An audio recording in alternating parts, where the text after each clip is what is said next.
তৈরি করা হোক তদন্তের মাধ্যমে। আমরা দেখতে চাই আমাদের সেই বিএনপির আমাদের কাছে অবশ্যই সেটা প্রতিবেদন আছে, তালিকা তৈরি করা আছে, প্রস্তুত আছে। জাতিসংঘ যদি বিএনপির কাছ থেকে সেই প্রতিবেদনগুলো নেয় অবশ্যই বিএনপি সেটাকে সহযোগিতা করবে। আজকে দেখেন ওই আওয়ামী দোসর এখনো ভারতে বসে আবারও তার ওই চেরাচমুন্ডারদেরকে ইন্ধন দিয়ে যাচ্ছে আবারও বিশৃঙ্খল করার জন্য। আমরা যদি অনতি বিলম্বে আমাদের দাবি শেখ হাসিনা এই 17 বছর যতটা অন্যায় দুর্নীতি করেছে, যতটা গুম খুন করেছে, ওকে যদি 1000 বার ফাঁসি দেওয়া হয় তারপরও কিন্তু তার শাস্তি লাঘব হবে না, তারপরও কিন্তু তার বিচার সম্পূর্ণ হবে না। ওরকম একটা দানব পিশাচকে যদি 1000 বার ফাঁসি দেওয়া হয়, আমরা এই সরকারের কাছে আমাদের অনুরোধ থাকবে গত 17 বছরের সকল হত্যা, সকল গুম, সকল দুর্নীতির তদন্ত করে এই শেখ হাসিনাকে বিচারের আওতায় এনে তাকে ফাঁসির কাষ্ঠে ঝোলানো হোক। সকলকে অসংখ্য ধন্যবাদ। খোদা হাফেজ। বাংলাদেশ জিন্দাবাদ। নিশিরাতের নির্বাচন যাকে ঠেকিয়ে রাখতে পারেনি রাজপথের লড়াকু সৈনিক জনাব হারুনুর রশিদ হারুন ভাই বিশেষ অতিথি হিসেবে উপস্থিত আছেন। বিএনপির অন্যতম যুগ্ম মহাসচিব জনাব আব্দুল সালাম আজাদ ভাই সহ জাতীয় নেতৃবৃন্দ এবং নিজের ভাইরা এবং বিভিন্ন পর্যায়ের নেতৃবৃন্দ এবং যারা আছেন সবাইকে আমার দল বাংলাদেশ জাতীয়তাবাদী দল বিএনপির পক্ষ থেকে সংগ্রামী সালাম, সংগ্রামী শুভেচ্ছা। অনেক বক্তব্য হয়ে গেছে। সামনে দাঁড়িয়ে আছে সার্বভৌমতা, সেই পিলখানার হত্যাকাণ্ড আজ থেকে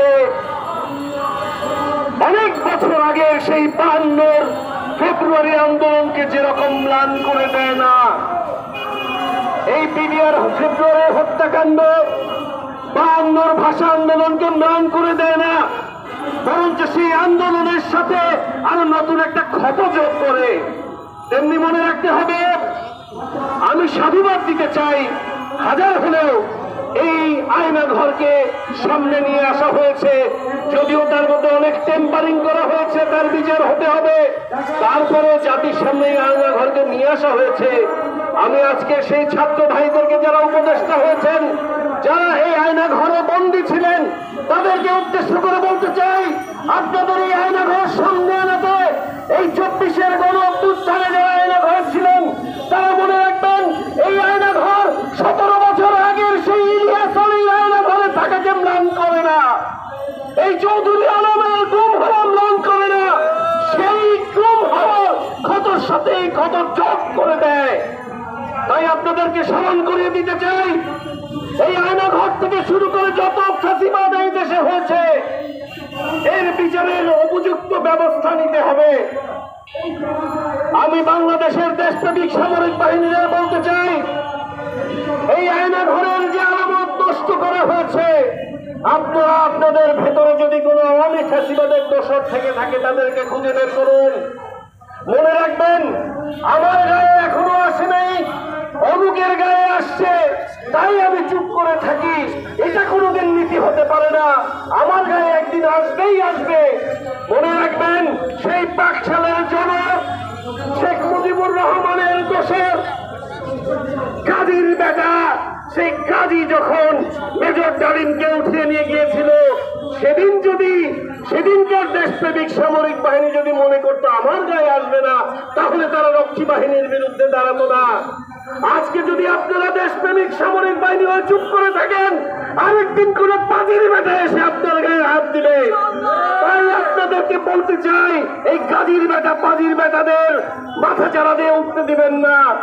যেই শপথ নিয়ে সমরে আমরা, শান্তিতে আমরা, সর্বত্র আমরা দেশের তরে শান্তিতে সংগ্রামে সমুদ্রে দুর্জয় বাংলার আকাশ রাখিব মুক্ত, যেই শপথ দিয়ে আপনারা এই সামরিক বাহিনীতে যোগ দিয়েছেন, সেই শপথকে ভুলে যাবেন না।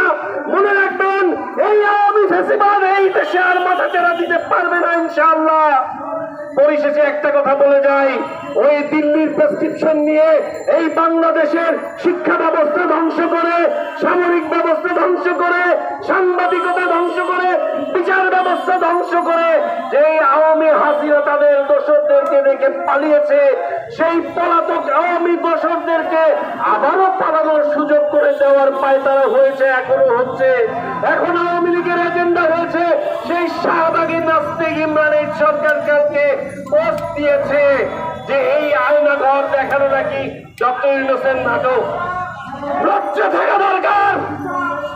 এখনো তারা মাথা চাওয়া দিতে যাচ্ছে সারা বাংলার আনাচে কানাচে বাংলাদেশের পক্ষের শক্তিকে বিতর্কিত করার জন্য। ভাই বিসমিল্লাহির রহমানির রহিম। দেশ বাঁচাও মানুষ বাঁচাও আন্দোলন আয়োজিত আজকের এই সমাবেশের সম্মানিত সভাপতি আমার প্রিয় রিপন ভাই, মঞ্চে উপবিষ্ট আজকের এই সভার প্রধান অতিথি আমাদের সকলের প্রিয় জনাব শামসুজ্জামান দুদু সহ জাতীয় নেতৃবৃন্দ, আমার সামনে উপস্থিত মিডিয়ার ভাই ও বোনেরা, আসসালামু আলাইকুম। গতকালকের 3টা ঘটনা চাঞ্চল্যকর, সংক্ষিপ্ত করে বলে শেষ করে দিব, বক্তব্য দীর্ঘায়িত করব না। গতকালকের চাঞ্চল্যকর ঘটনা এক, আমরা সমগ্র পৃথিবী আয়না ঘরকে দেখতে পেয়েছি, মিডিয়ার মাধ্যমে দেখতে পেয়েছি, ভিডিও ফুটেজ দেখেছি, ছবি দেখেছি, কানে শোনা গল্পর বাস্তব রূপ দেখতে পেয়েছি, কিন্তু সেই রূপটাকেও বিকৃত করা হয়েছে। গত 6 মাস ধরে আয়না ঘরের দায়িত্বে যারা ছিল তারা আলামত মুছে দিয়েছে, 2 ছোট ঘরের মাঝখানে দেয়াল ভেঙে ঘরগুলোকে বড় করার চেষ্টা করেছে, নতুন করে রং করেছে, প্লাস্টার করেছে। তারপরেও আয়না ঘরের যে বিভৎস রূপ, সেই রূপ কোনো সুস্থ স্বাভাবিক মানুষের পক্ষে নেওয়া সম্ভব নয়। যারা এই আলামতগুলোকে নষ্ট করেছে তাদেরকেও আইনের আওতায় নিয়ে আসা প্রয়োজন, এবং একই সাথে সাথে এই আয়না ঘরের চিত্র দেখার পরে এখন আমাদের সকলের কাছে পরিষ্কার, এই আয়না ঘরের জননী শেখ হাসিনা মানসিকভাবে সুস্থ মানুষ নয়, উনি একজন অসুস্থ রুচির বিকৃত মন মানসিকতার মানুষ। তাহলে এই আয়না ঘর সৃষ্টি করা কোনো সভ্য মানুষের পক্ষে সম্ভব নয়। গতকালকে চাঞ্চল্যকর ঘটনা নাম্বার 2, সেটা হচ্ছে জাতিসংঘ একটি রিপোর্ট প্রকাশ করেছে।